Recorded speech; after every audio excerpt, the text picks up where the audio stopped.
오늘 본문에서는 예수님이 이제 유대 최고 의결 기관이었던 사내들인 공의회에 의해서 이제 빌라도 앞에 이송되는 과정을 말하고 있습니다. 근데 빌라도가요, 이제 예수님을 신문할 때 예수님에게 아무런 죄도 발견할 수 없었습니다. 그럼에도 불구하고 이 지금 유대의 종교 지도자들은 예수님을 어찌하든지 사형을 받도록 하기 위해서 끊임없이 무리들을 선동하는 모습을 보게 됩니다. 23장 2절에 보면요, 고발하여 이르되 우리가 이 사람을 보매 우리 백성을 미혹하고 가이사에게 세금 바치는 것을 금하며 자칭 왕 그리스도라 하더이다 하니라고 고발하고 있습니다. 23장 2절에 이 하반부에 자칭 왕이라고 지금 말하고 있는데, 여기서의 왕의 의미는요, 백성의 지도자나 이 세상의 임금을 말합니다. 사내들인 공회에는 예수님을 빌라도에게 넘겨줄 때 로마의 세금을 납부하는 것을 거부했고 스스로 왕이라고 선언했다며 끊임없이 정치적으로 반란을 했다고 그 제목으로 고소했던 것입니다. 그런데 이 빌라도는요, 그러한 고소 내용에 기초해서 예수님에게 묻습니다. 네가 예수님에게 유대인의 왕이라고 질문했습니다. 그리고 빌라도는 정말 그 유대인의 왕이라고 다시 한번 지금 생각하느냐라고 이 예수님에게 번복할 기회를 주고 있는 것입니다.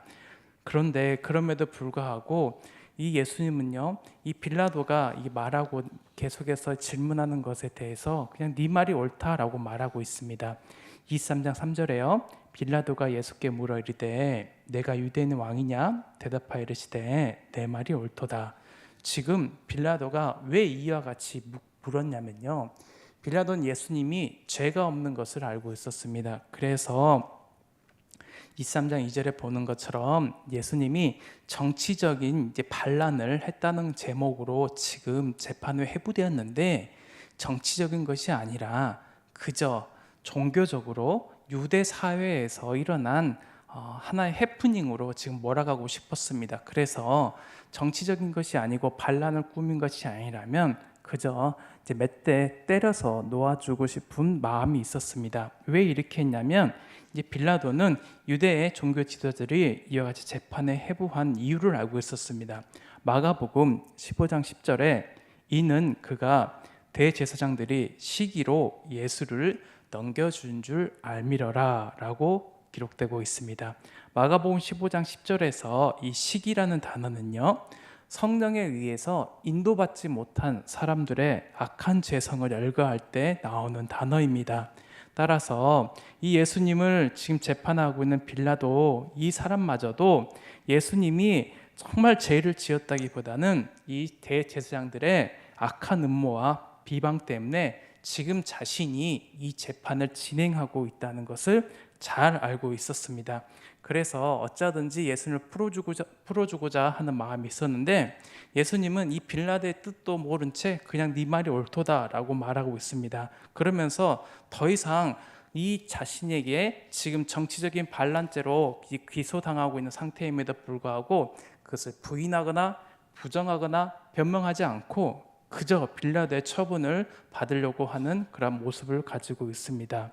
그런데 이 종교 지도자들은 왜 이토록 이 하나님의 아들이신 예수님을 사형을 받기 위해서 이토록 애쓰고 여러 가지 상황들이나 여건들을 이와 같이 사형으로 몰아가라고 했는지 보면, 그들은요, 결국 자신이 누리고 있는 이 기득권을 포기하고 싶지 않았기 때문입니다. 그리고요, 또 자신이 마땅히 받아야 할, 어쩌면 기대했던 그러한 주변 사람들, 이스라엘 백성들로부터 많은 명예와 존경을 받고 싶은 마음도 있었을 것입니다.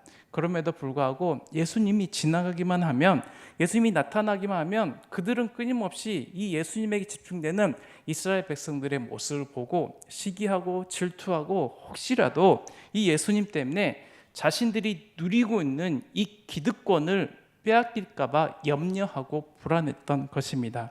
무리들도 마찬가지였습니다. 무리들은요, 예수님이 지금 예루살렘에 입성하실 때 호산나 다윗의 자손이여 라고 외쳤습니다. 그런데 이 무리들이 이제는 이 예수님을 오히려 죽이고 이 바라바를 놓아달라고 지금 크게 소리치고 있습니다. 그런데 우리가 한 가지 집중해야 될 것은 뭐냐면요, 지금 누가복음 23장에 그 절기가 무엇인지 알아야 된다는 것입니다. 요한복음 18장 39절 40절입니다. 6월절이면 내가 너에게 한 사람을 놓아주는 전례가 있으니 그러면 너희는 내가 유대인의 왕을 너에게 놓아주기를 원하느냐 하니 그들이 또 소리질러 이르되 이 사람이 아니라 바라바라 하니 바라바는 강도였더라 라고 말하고 있습니다. 요한복음 18장 39절에 명절이라고 지금 시작하고 있는 구절을 통해서 지금 이 사건이 일어나고 있는 절기가 바로 유대인의 가장 큰 명절인 유월절이라는 것을 알 수 있습니다. 여러분도 잘 알고 있다시피 이 유월절은요, 이스라엘 민족이 이제 과거 애굽에서 종로를 탈 때 그 유월절 어린 양의 피를 문에 칠하여서 이 재앙에서 구원받은 것을 기념하기 위한 절기가 바로 유월절입니다. 그야말로 죽을 수밖에 없었던 그들이 이제 어린 양의 피로 말미암아 생명을 얻었고 구원을 받았음을 기념하는 유대인의 최대 명절이 바로 유월절이었습니다. 그리고 이 유월절의 전례 풍습대로 이 제수 한 명을 풀어주고 대신에 유월절 양을 죽이는 이제 관습이 지켜지고 있었습니다.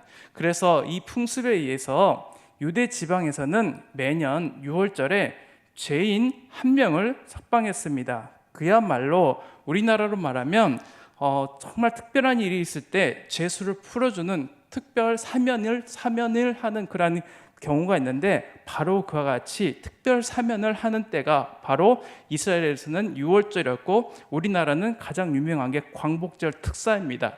이와 같이 특별 사면을 해달라고 하는데 그가 바로 누구냐면 바라바였던 것입니다.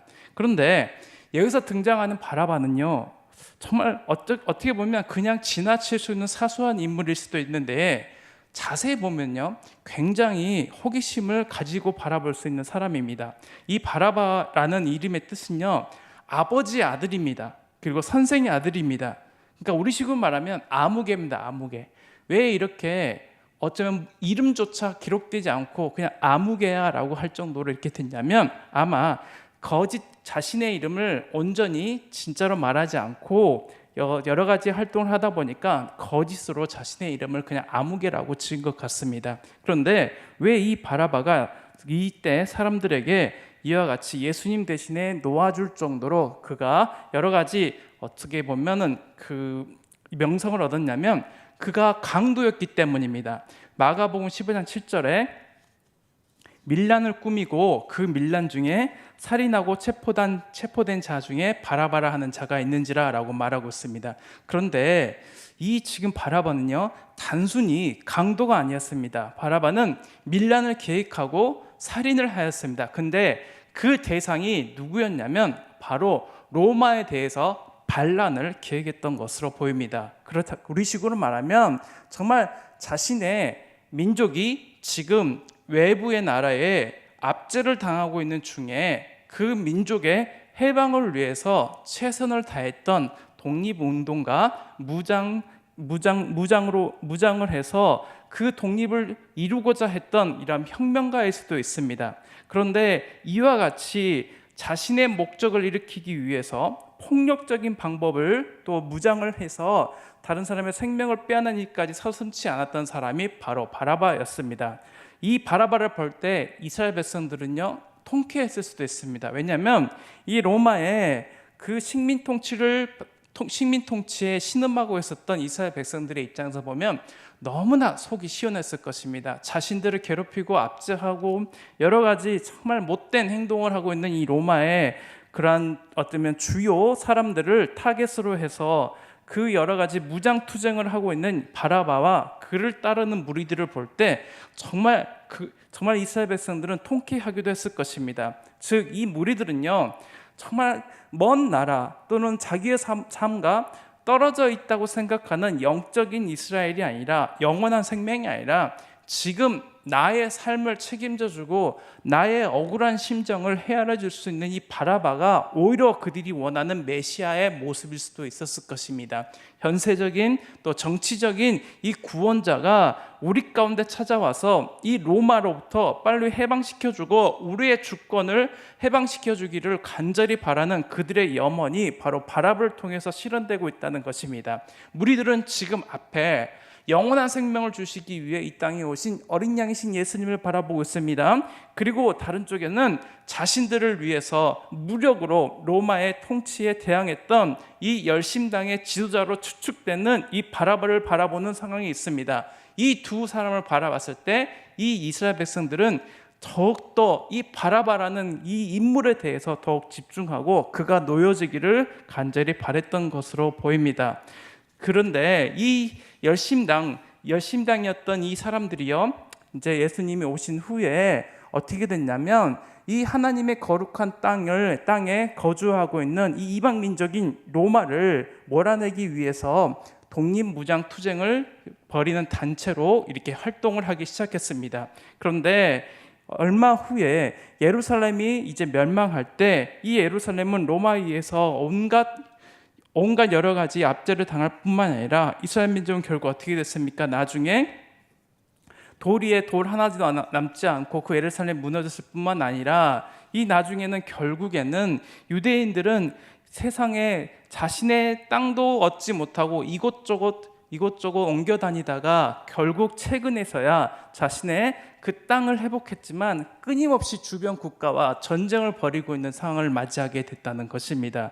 그리고요, 빌라도는 어떻게 됐습니까? 자신의 위치를 지키기 위해서 이와 같이 최선을 다해서 어떻게 보면 재판 과정 중에도 무엇이 선한지 무엇이 옳은지 알고 있었음에도 불구하고 그는 그 진리의 귀를 기울이지 않고 자신의 정치적인 어떤 유익을 위해서 재판을 끌어가게 됐습니다.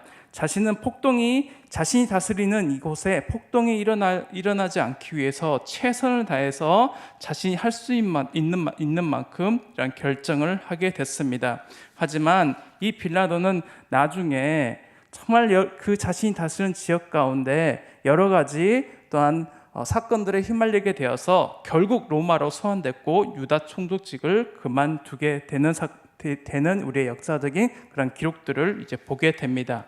빌라도는 어쩌든지 자신에게 지금 예수님을 사형하지 않기 위해서 여러 가지 노력을 했습니다. 이것 또한 우리는 인정할 수 있는데 그럼에도 불구하고 그는 결국 이 무리들의 요구대로 무리들의 뜻대로 이 예수님을 놓아주게 됐다는 것입니다. 25절에 보면요, 그들이 요구하는 자 곧 밀란과 살인으로 말미암아 옥에 갇힌 자를 놓아주고 예수는 넘겨주어 그들의 뜻대로 하게 하니라 라고 말하고 있습니다. 무리들은 얼마 전까지 예수님이 예루살렘에 입성할 때 정말 자신들의 이스라엘을 다시금 재건하실 메시아로 보았습니다. 그리고 소리를 높여서 찬송을 올려드렸습니다. 그럼에도 불구하고 이 무리들은 종교 지도자들과 한편이 되어서 정말 자신을 또한 이 민족을 해방시켜 주시라고 생각했던 이 예수가 정치적인 메시아가 아님에 실망하게 되고 이제 종교 지도자들과 합세해서 잘못을 범하게 됐습니다. 그래서 얼마 전까지만 해도 예수님을 향한 이 찬송과 영광은 이제 예수님을 십자가의 형틀에 매달라고 지금 크게 외치는 상황이 됐던 것입니다. 그런데 우리가 이 십자가의 형벌에 대해서 잠깐 살펴보면 이 십자가 형벌은 로마 시대에 행해졌던 가장 악한 형벌이었습니다. 이 십자가 처형 방식은요, 먼저 피가 날 때까지 심한 매질을 했고 이 죄인이 자신이 달릴 십자가를 메고 처형장까지 가야 했습니다. 그래서 예수님은요, 너무나 심한 매질을 당하여서 자신의 십자가를 메고 골고다까지 갈 수조차 없었습니다. 이제 언덕에 이르러서 이 십자가를 세운 다음에 이 죄인을 십자가에 이제 묶고 매달고 큰 대못으로 이 사지를 못질합니다. 이제 못질할 때 손과 발이 몸무게로 인해 찢어지지 않도록 하기 위해서 이 엉덩이를 거칠 작은 나무를 십자가의 말뚝 중간에 만들어 놓습니다. 십자가의 형벌은요, 정말 많은 매질 그리고 상처, 못 박은 곳에서 오는 고통과 참을 수 없는 목마름을 견뎌야 했습니다. 그리고 사람이요, 빨리 이제 죽으면 괜찮은데 그곳에서 길면 일주일 이상을 매달려 있는 상태가 됩니다. 그러다 보니 주변에 지나가는 사람들이 온갖 욕설과 모욕적인 그런 행동을 하고 지나가기도 했습니다. 이와 같이 정말 이 저주의 상징인 이 십자가의 형벌을 예수님에게 지금 무리들은 요구하고 있는 것입니다. 신명기 21장 23절에 그 시체를 나무 위에 밤새도록 두지 말고 그날에 장사하여 내 하나님 여호와께서 내게 기업으로 주시는 땅을 더럽히지 말라. 나무에 달린 자는 하나님께 저주를 받았습니다. 정말 하나님께 저주받았다는 그 온갖 수모와 멸시를 받은 채 예수님을 그 무리들은 결국 예수님에게 이 형벌을 가하고 있는 것이었습니다.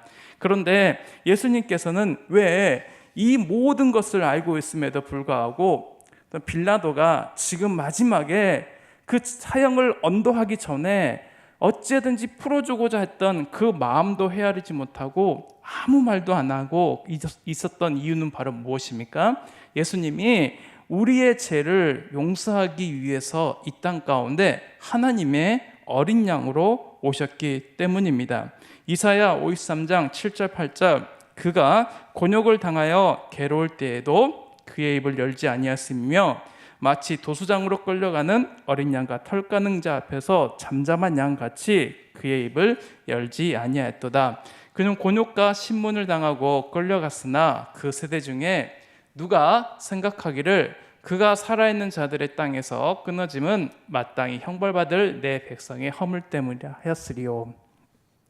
예수님은 죄가 없으셨지만 죄인처럼 이와 같이 고소를 당해 신문을 받았고 십자가에서 이제 돌아가시게 됐습니다. 이 모든 과정은 결국 우리를 위해 치르신 희생입니다.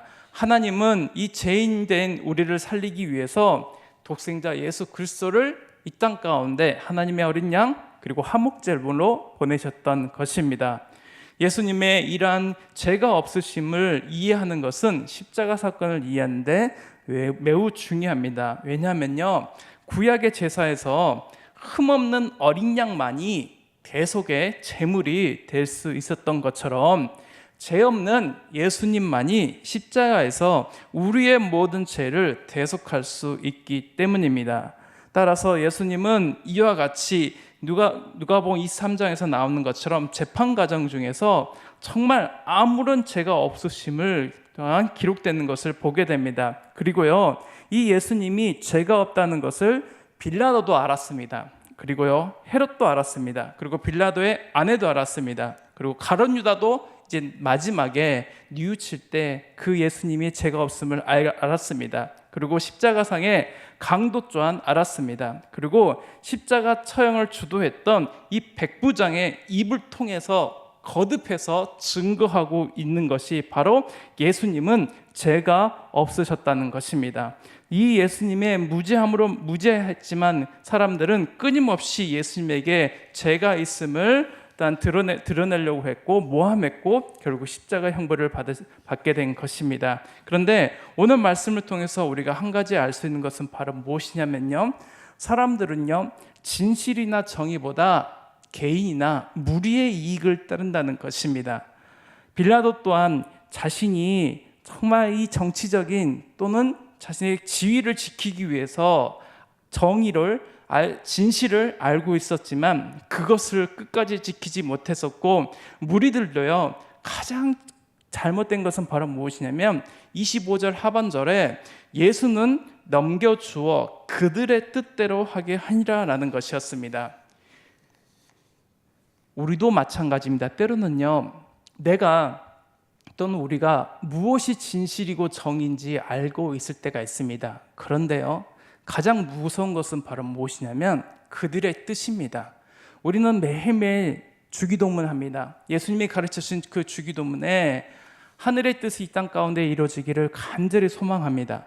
하늘의 뜻과 그들의 뜻은 분명히 같을 때도 있지만 다를 때가 있습니다. 예수님도요 아버지의 뜻을 이루기 위해서 끊임없이 기도하셨습니다. 그것은 바로 무엇이냐면 이 일이 있기 전날에 감람산에서 땀방울이 핏방울이 되기까지 피 흘리면서까지 그 아버지의 뜻을 이루기 위해서 애쓰셨습니다.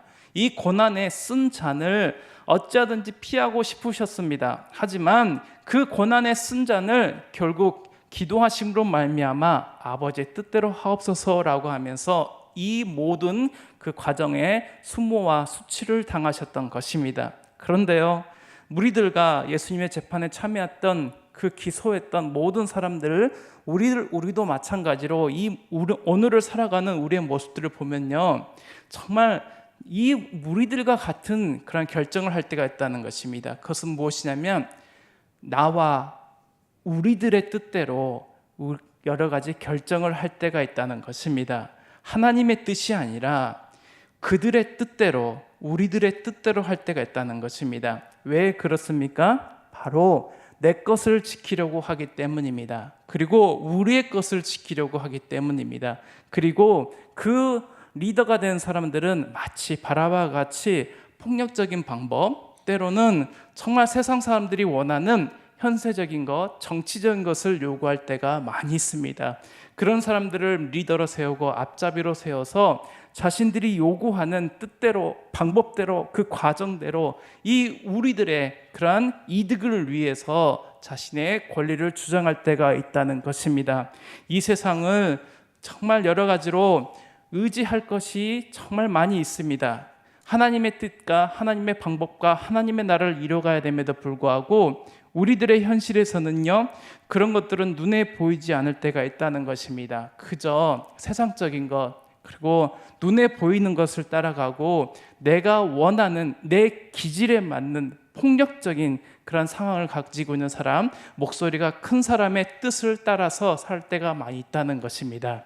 오늘 말씀을 통해서 이 모든 과정들을 다 묵묵히 지켜봤던 예수님의 그런 시각으로 오늘 본문의 말씀을 보면요, 결국에는 이 땅 가운데 어린 양으로 오신 그 예수님이 하나님의 뜻을 이루기 위해서 세상 사람들, 자신 앞에 있었던 모든 사람들의 배신과 배반과 그 모욕적인 상황까지도 다 묵묵히 이겨내시고 그저 네가 옳다라고 하신 그 예수님의 모습을 우리는 눈여겨봤으면 좋겠습니다. 그리고 십자가에서 예수님이 하신 말씀이 있습니다. 34절에 보면 이에 예수께서 이르시되 아버지 저들을 사하여 주옵소서 자기들이 하는 것을 알지 못함이니이다 하시더라. 그들이 그의 옷을 나눠 제비 뽑을세.